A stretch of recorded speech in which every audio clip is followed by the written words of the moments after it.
Afsuski, o'zbek shou-biznes olamida yana bir katta yo'qotish, yana bir yomon xabar barcha o'zbek xalqining hamda shou-biznes vakillarining yuragini g'ashlantirdi. Assalomu alaykum, hurmatli tomoshabin. Kanalimizga xush kelibsiz. Video roligimiz ostida bir dona like hamda podpisatsiya tugmachasini bosib qo'yishni yodingizdan chiqarmang. Biz sizga o'zbek shou-biznes olamidagi eng sara yangiliklarni birinchilardan bo'lib taqdim etamiz. Ijtimoiy tarmoqlarda har doim faol bo'lgan Timur Alixanov o'zining shaxsiy hayoti ijtimoiy tarmoqlarda faol ulashib, muxlislar e'tiborini tortdi. 2022-yilda u Farida Marieva ismli qiz bilan munosabatlarni boshlagan. Ularning sevgi hikoyasi tezda foydalanuvchilarning nazariga tushdi. Juftlik tez-tez birgalikdagi postlari va videolarda paydo bo'lib, o'zlarining baxtiyorlik va romantik lahzalarini baham ko'rishni boshlashdi hamda ularning to'ylari 2024-yilning oktyabr oyida birgalikda bo'lib o'tganligini ommaga oshkor qilishgan edi. Ularning munosabatlari ijtimoiy tarmoq foydalanuvchilari hamda muxlislar tomonidan ideallashtirilgan, chunki ikkalasi ham ijtimoiy tarmoqlar olamida muvaffaqiyatli va yorqin shaxslar edi. Ko'pincha ular birgalikda suratga tushishar, chellenjlarda ishtirok etishar va o'zlarining ikkinchi yarmida qo'llab-quvvatlash va muhabbat topish qanchalik muhimligini muhokama qilishardi. Biroq 2024-yilning fevral oyida Timur ijtimoiy tarmoqlarda Farida bilan xayrlashganini ma'lum qildi. U ayriliq tinch, ziddiyatlarsiz amalga oshganini, ularning ikkalasi ham bu qarorga ikki tomonlama kelishganini ta'kidladi. Muxlislar bundan hayratga tushdi va ularning ajralishi sabablarini qidirishga tushdi.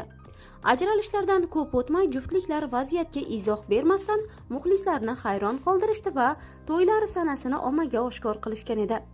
Ular Xivada to'y qilishdi va bu ko'pchilik uchun kutilmagan hodisa bo'ldi.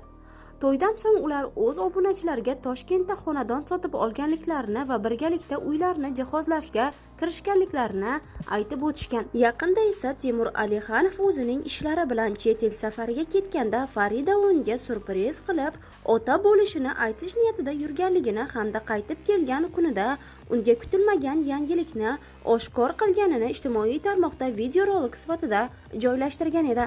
Timur Alixanov ham o'zining ijtimoiy tarmoqlarida tunda xotini uchun homilador xotinining toksikozligi og'ir o'tayotganini hamda nimalardir yegisi kelganligini aytib video postlar joylashtirgan. Shundan so'ng ko'p vaqt o'tmay Farida yana bugun ijtimoiy tarmoqlarda ko'rinish berdi hamda ko'zlarida yosh bilan farzandidan ayrilganligi haqida aytib o'tdi. Assalomu alaykum. Men bu xabarni sizga qanday aytishni bilmadim, ammo buni aytishim kerak. Chunki siz menga ijtimoiy tarmoqlardan eson-omon bag'ringizga olib oling deya ko'plab shunday yaxshi tilaklarni jo'natyapsiz. Bularni qabul qilish men uchun juda qiyin.